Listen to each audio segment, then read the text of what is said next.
इस बार नितिन के सामने कठपुतलियां नहीं थी। इस बार उसके सामने एक खंबा था जो बहुत ज्यादा विशाल था और छत से छू रहा था। और उस खंबे को देखने के बाद में नितिन के मन में एक ही ख्याल आया, शायद ये यहाँ की परीक्षा लेने का एक तरीका होगा। शायद इसका कार्य भी उन कठपुतलियों जैसा ही होना चाहिए। चलो कोई बात नहीं, एक बार कोशिश करके देख ले में क्या जा रहा है। कोशिश करने के बाद में पता चल जाएगा कि आखिरकार ये चीज क्या है। इसी के साथ में नितिन अब जमीन के ऊपर बैठ जाता है और अपना हाथ जमीन पर रखता है। जैसे वह ऐसा करता है, अचानक से एक रोशनी की चादर उस खंबे को भी पूरी तरह से ढक लेती है। और जैसा कि पिछली बार नितिन के साथ में हुआ था, वैसा ही नितिन के साथ में ऐसा भी होता है और वह फिर से उस खंबे की चेतना के अंदर घुस जाता है। और अचानक से खुद को वह एक घोर अंधेरे के अंदर पाता है। और नितिन को पहले से पता था कि आखिरकार इस अंधेरी दुनिया के अंदर कैसे वह प्रकाश डाल सकता है। उसी के साथ में नितिन ने फिर से अपनी स्वर्ग की पथ दिव्य कला को चलाया और उसके बाद में उसने आत्म मंत्र मुक्त करने वाली कला को चलाना शुरू कर दिया। उसने अपने आगे के एक स्थान पर टैप किया, बैंग, और वैसे ही अंधेरे के अंदर एक छोटी सी लो जलती हुई आ गई। हालांकि इस बार जो नितिन ने वह लो अपने सामने जलाई थी वो बहुत ही कम रोशनी थी। ऐसा लग रहा था जैसे भी किसी भी पल वह पूरी तरह से बुझ सकती है, जैसे कि एक विशाल तूफान के बीच में एक मोमबत्ती पड़ी हो। उसको अपने सामने देखकर नितिन ने तो अपना मुंह ही सुझा लिया। हाँ, ये क्या हो गया? पहले मैं जब भी ऐसा कुछ करता था तो एक ही टेप के साथ में पूरी दुनिया के अंदर उजाला छा जाता था, और यहाँ पर इस रूम के अंदर तो इसका कुछ भी उपयोग नहीं हो रहा। मुझे ऐसा लगता है कि इसकी जो आत्मा है वो बहुत ही ज्यादा बड़ी है, इसीलिए मेरे इस इतनी सी एनर्जी के साथ में ये वापस से नहीं जागेगी। और इसी के साथ में मुझे देखकर ऐसा लगता है कि इसको जगाने में अब मेरे को बहुत ज्यादा ताकत लगानी पड़ेगी। वास्तव में एक 7 स्टार अवेकनर की परीक्षा से उसको उम्मीद थी, वैसा ही उसके साथ में यहाँ पर हुआ था। और ऐसी स्थिति को अपने सामने देखने के बाद में नितिन वहाँ पर बिल्कुल भी निराश नहीं हुआ था। उसके साथ में तो वह इसको लेकर और भी ज्यादा उत्सुक हो गया था, क्योंकि कुछ समय पहले तो उसको ऐसा लगा था कि इस स्टेज की जो परीक्षा है वो भी पुरानी सारी परीक्षा जितनी होगी। और उसके साथ में नितिन निराश भी हो गया था। लेकिन ये देखते हुए कि ये परीक्षा उसकी ने जितना सोचा था उससे भी ज्यादा शक्तिशाली और कठिन थी, उसी के साथ में नितिन ने मन ही मन में सोचने लगा, मैं वास्तव में इस 7 स्टार अवेकनर की परीक्षा को जांचना चाहता हूँ कि वास्तव में आखिरकार है कितनी ज्यादा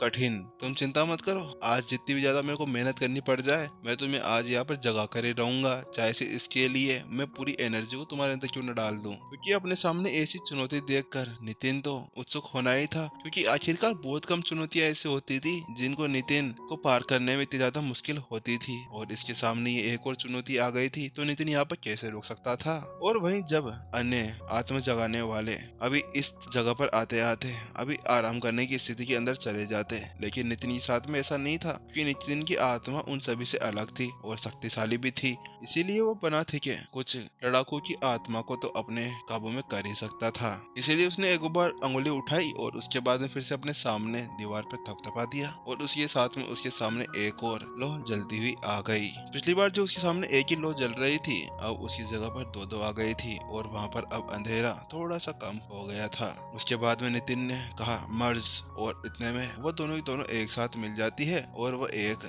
चिंगारी जितनी बन जाती है, क्योंकि वो दो ऐसी चिंगारियां थी यानी कि आत्माएं थी जिनको नितिन ने खुद यहाँ पर बनाया था इस स्तंभ के अंदर लगाने के लिए। तो उनको एक साथ करना नितिन के लिए आसान था, लेकिन ये देखने में जितना ज्यादा आसान लगता है उतना ज्यादा आसान है नहीं। इसके अंदर सभी आत्माओं को एक जैसी विशेषता के साथ में बनाना होता है। अगर यहाँ पे अलग अलग विशेषताओं की दो आत्माओं को रख दिया जाए तो उसके बाद में कलाकृति के अंदर इन दो आत्माओं की लड़ाई होने लगेगी, और वो ये कहेगी नहीं नहीं इसको मैं रखूंगा और इसको मैं रखूंगा, और ऐसा करते करते उन दोनों में से दोनों को भी बहुत ज्यादा क्षति पहुंचती, और उसके साथ में जो कलाकृति थी उसकी भी हालत बुरी हो जाती। और नितिन ने एक बार पहले ऐसा दृश्य देखा हुआ था, होंगयान साम्राज्य के अंदर था, तब उसने वहां पर ऐसा देखा था जब बोधिसंत वृक्ष को जिंदा करने के लिए उसके अंदर एक और आत्मा डाल दी गई थी, और उसकी आत्मा पहले से उसके अंदर थी। उसके चलते हुए बोधिसंत वृक्ष तो मरने की कगार पर पहुंच चुका था, लेकिन वो तो नितिन था जो सही टाइम पर आकर उसको टेक कर दिया था। और वैसी ही स्थिति यहाँ पर बन सकती थी। और इसके बाद में नितिन ने फिर से दो और लो अपने सामने जगा ली, और उसके साथ में मर्ज, और उनको जलाते हुए उसने उन्हें फिर से मर्ज कर दिया, जिसके साथ में अब उसकी आग अब एक मसाल तक बढ़ गई थी, यानी कि अब वह 100 मीटर के एरिया तक को ढक रही थी। उफ, ऐसा करते करते अब नितिन के तो पसीने आने लगे थे। ये कितना ज्यादा बड़ा विशाल इलाका है वास्तव में, इतना बड़ा इलाका, और यहाँ पर कौन सी आत्मा रहती होगी। लेकिन इस बार जो नितिन ने 4 लोगों को एक साथ कर लिया था, उसके साथ में उसके 100 मीटर के एरिया के अंदर रोशनी हो गई थी, और वो जहाँ पर खड़ा हुआ था वह जगह भी उसको आराम से देख पा रही थी। वो तो उन कठपुतलियों में क्या बोलते जगह कम थी, और उसी वजह से केवल उसकी एक ही चिंगारी उस पूरे कमरे को रोशन कर दिया करती थी। लेकिन यहाँ पर यह तो ऐसा लग रहा है कि कई किलोमीटर के एरिया के अंदर फैला हुआ हो। थोड़ी देर और प्रयास करता रहता है, और उसके बाद में भी अभी तक भी उसके साथ में कुछ भी नहीं हुआ था। ये 7 स्टार अवेकनर के लिए भी इसको जगाना बहुत ही ज्यादा मुश्किल हो जाएगा। वो तो मेरी आत्मा थोड़ी शक्तिशाली थी, हालांकि मेरी आत्मा के अंदर भी तो इतनी ज्यादा एनर्जी नहीं भरी हुई जो मैं इसको जगा सकूं। लेकिन नितिन, तेरे को इसको जगाना होगा, वरना जो तूने स्वर्ग की लाइब्रेरी के अंदर से वो बुक पढ़ी थी उसके साथ में तूने ऐसा नहीं किया तो स्वर्ग की लाइब्रेरी की पूरी तरह से अपमान हो जाएगा। और नितिन को इसका विश्वास नहीं था कि वो यहाँ पर रोशनी जला नहीं पाएगा। ऐसा सोचते हुए नितिन ने अब बहुत सारी लॉज को एक साथ बना दिया और उन सभी को एक साथ मिला दिया, और अब वहाँ पर एक बड़ी सी आग जल चुकी थी जिसके साथ में वह थोड़े बहुत कोने देख सकता था। लेकिन अब इसी के साथ में नितिन के शरीर के अंदर बहुत ही ज्यादा कमजोरी आ गई थी। हालांकि नितिन अभी 7 स्टार अवेकनर से भी ज्यादा सक्षम हो गया था, यानी कहने का मतलब वह 8 स्टार अवेकनर के प्रथम जागृति वाले के बराबर हो गया था।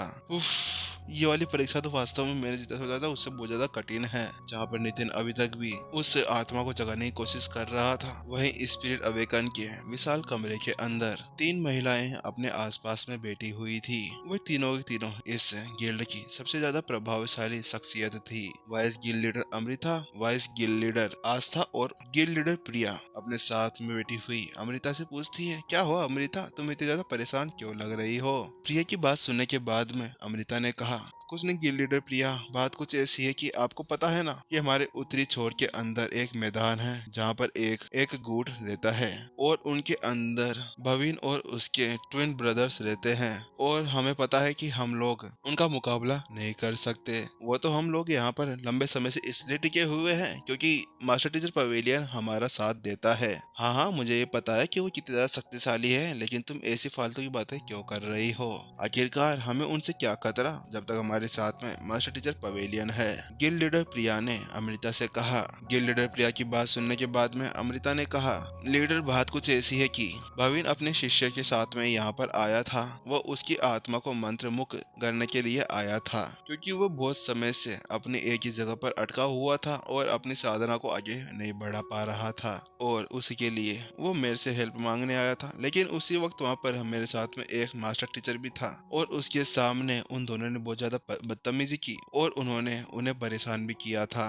उन दोनों ने उन मास्टर टीचर को परेशान किया था, लेकिन ऐसा कैसे हो सकता है। अरे लीडर, मेरी बात तो सुनिए। उसके बाद में क्या हुआ? उसके बाद में ये हुआ कि भवीन का जो शिष्य था उसको उस मास्टर टीचर ने एक ही पंच के अंदर बेहोश कर दिया, और उसके बाद में भवीन भी उसका बदला लेने के लिए आगे बढ़ा तो उसकी भी ऐसी ही हालत हो गई। अमृता की उस तरह की बातों को सुनने के बाद में दोनों वाइस गिल्ड लीडर और गिल्ड लीडर को इतना गहरा झटका लगा कि उनकी आंखें फटी की फटी रह गई। इसीलिए तो मैंने जल्दी से आप लोगों को यहाँ पर बुलाया है ताकि हम सभी यहाँ पर बैठकर कुछ बातें कर सके। चलो, अगर उन ग्रुप में से कोई ऐसे साधारण व्यक्ति भी आ जाते ना तो उसके बाद में मैं नहीं डरती, लेकिन वहाँ सीधे उनके सबसे ज्यादा चर्चित व्यक्ति यहाँ पर आ गए थे, उसी वजह से मुझे अब बहुत ज्यादा डर लगने लगा है। और रोसात सिटी के अंदर ऐसा कोई भी नहीं होगा जो उनके उन सभी कार्यों को नहीं जानता होगा कि वह कितने ज्यादा भयानक और शक्तिशाली हैं, और वो किसी के ऊपर बिल्कुल भी दया नहीं दिखाते हैं। और यदि वो वास्तव में इस मामले का बदला लेने के लिए यहाँ पर आते हैं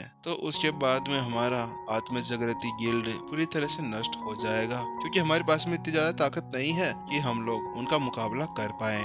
और उसके साथ में फिर हमारे पास में कोई और चारा नहीं बचेगा, फिर हमें मास्टर टीचर मंडप से सहायता लेनी होगी, क्योंकि वही है जो हमें यहाँ पर बचाकर रख सकते थे।